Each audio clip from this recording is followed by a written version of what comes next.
I'm Allison Campbell. I'm the Associate Laboratory Director for the Earth and Biological Sciences Directorate, and I'm here with Vanessa Bailey, who is the Group Leader for the Microbiology Group within the Directorate. So Vanessa, tell me a little bit about yourself. I'm a soil microbiologist. I've been at the lab for a very long time, but it's been really great to move through those different sort of stages of growth at the lab, from early career to management. So I know a little bit about your work, and I saw that you had a paper published recently in PLOS. And can you tell me a little bit about it? I know it's a long-time study here at the Hanford site. It was really exciting. So this study started long before I ever joined the lab. So it was started by Harvey Bolton and Jeff Smith, but they were really interested in looking at the effects of climate change on soil and soil microorganisms. So they created this study where they took huge chunks of soil from the bottom of Rattlesnake Mountain, where it's hotter and drier, and transplanted them to the top of Rattlesnake Mountain, where it's cooler and moister. So they did this reciprocal transplant. One of the really cool things they did is they also rearranged soils within a site so we could get that disturbance effect. And so they had looked at that study after about 5 years, and they found that the carbon wasn't being replaced as quickly as it was being lost. So when you move the soil to the milder condition, you'd expect it to start accumulating carbon, or at least not losing it so quickly. So they found that carbon, when it went from this richer site at the top to the more brutal site at the bottom, lost carbon much faster. And so they found that after about 5 years, and we knew that the study was out there all along. And a few years ago we said, hey, let's go out there again.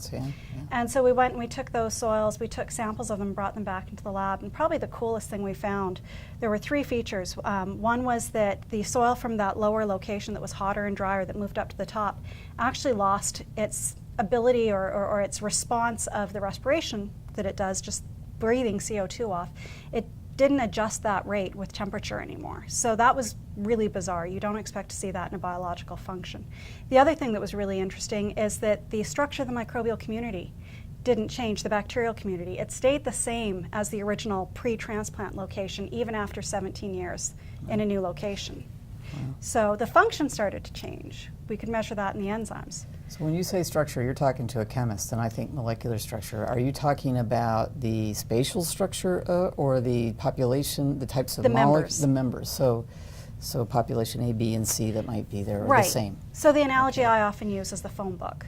So the names in the phone book didn't change, but some of the tasks they were doing started to shift. So after 17 years, that's really surprising, especially since these soils were open at the top. There should have been a lot of room for migration. All right.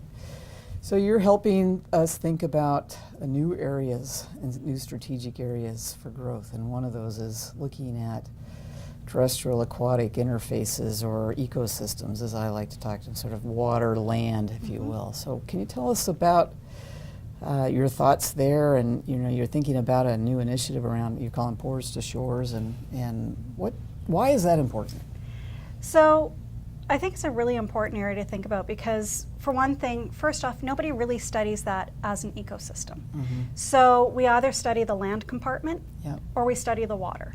And so being able to think about that connection and how the water enters the land compartment and migrates through it and it becomes a continuum really affects how that system's going to respond to climate change.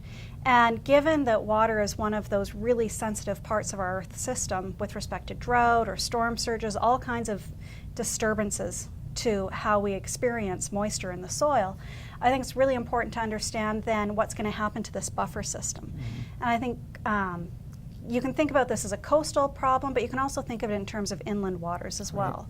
Drought affects those, and we're going to get changes in sort of the extent and depth of these terrestrial-aquatic interfaces. And I would imagine that changes the microbial community that resides in these systems, their ability to either store or release carbon, and all of those whole dynamics are altered. Right, whether it's going to shift from a source to a sink or a sink to a source in terms of the carbon cycle. And if we look at how the entire Earth system works, I think it's a very easy connection to make that carbon and water are the currencies that everything exchanges in. There's other nutrients, other cycles are affecting it, but really carbon and water are the roots of it. So if we can use that as a thread to pull through these and try and understand what role these have in this huge global carbon and water budget, it becomes really important. And there's some evidence, some modeling evidence that a huge source of uncertainty may be addressed by a better understanding of transport of carbon across this interface. Well, great. Thanks for coming. Thank you. All right.